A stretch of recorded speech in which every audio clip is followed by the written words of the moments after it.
Something fishy happened in Taiwan recently, and it's possible you've heard of it, because this story was picked up by international outlets like BBC, CNN, and The Guardian. It's a story the media is dubbing Salmon Chaos. Don't worry, it's not what it sounds like. Hordes of salmon are not falling from the sky and hurting people by way of blunt force trauma. In Chinese, salmon is 鲑鱼. Remember that because you're gonna need it for later.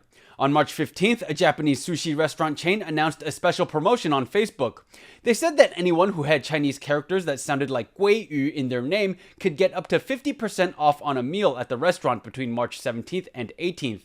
Your name didn't explicitly have to be salmon. As long as it sounded like it, then you'd get a discount. But the restaurant went a step further and said that if you had salmon or 鲑鱼in your name, then you could eat at the restaurant for free. Now, the marketing team must have been having fun, right? After all, no one is really named Salmon. I mean, even if there are, it's probably just one or two eccentric individuals. I mean, surely nobody would legally change their name to Salmon in order to score free food, right?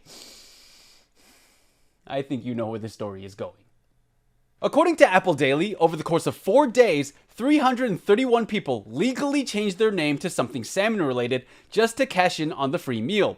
Here's a breakdown of the name changers by city. 3 in Keelung, 51 in Taipei City, 100 in New Taipei City, 21 in Taoyuan, 10 people in Hsinchu, 46 people in Taichung, 5 in Changhua, 4 in Yunlin, 3 in Jiayi, 30 in Tainan, 56 in Kaohsiung, and 2 in Pingtung. Oh, and remember 2 hashtags ago when I talked about the man with the longest name in Taiwan with a 25-character name? Well, you can forget about that because someone gave themselves a 36-character name calling themselves Chen loves Taiwan abalone, tuna, salmon, snow crab, sea urchin, scallop, lobster, and beef. Mayful, Palais des Chines, Regent, Hilton, Caesar Park, Hotel Royale in hopes of getting more free stuff. I mean, that's pretty forward thinking. But that record was short-lived because a few days later, someone gave themselves a 50-character name. Originally, they wanted 66 characters, but I'm just assuming government officials went, we really need to draw a line somewhere. I'm not going to tell you what that name is or what it means because we just don't have that kind of time.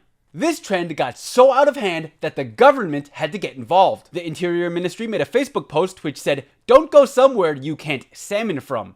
And that makes sense when you realize the word for salmon, Gui, sounds like the word for return. The Interior Ministry reminded people that under Taiwanese law, you can only change your name 3 times. So if people aren't careful, they could potentially be stuck with the word salmon in their name. It actually happened to a couple of people. But luckily for them, the internet has found loopholes in the law that allows people who have maxed out on normal name changes to change their name again. I mean, it was bound to happen. I bet you there's someone out there who got the date of the promotion wrong and ended up changing their name to Salmon for no good reason. But that wouldn't be so bad considering other sushi establishments are beginning to offer discounts on sushi for people named Salmon. In fact, businesses are offering lobsters, abalone, pudding, and even cremation urns for people with certain names. Cremation urns. Don't ask me why, don't ask me how. I don't want to know. This might seem like all fun and games, but Salmon Chaos has had tangible consequences. For one, the original restaurant said that its kitchen waste increased 6-fold over the course of the promotion. It's almost like people are okay wasting food as long as they're not paying for it. However, the more pressing issue to me concerns Taiwan's indigenous rights. Taiwan's indigenous communities have long advocated for the use of their traditional names, but they've always run into trouble with government restriction. So a lot of advocates have pointed out how contradictory it is that others can change their name on a whim for free sushi, while indigenous people have to fight to preserve their culture. Now, if any lesson comes out of all of this chaos, let it be this one. Don't change your name to get free stuff.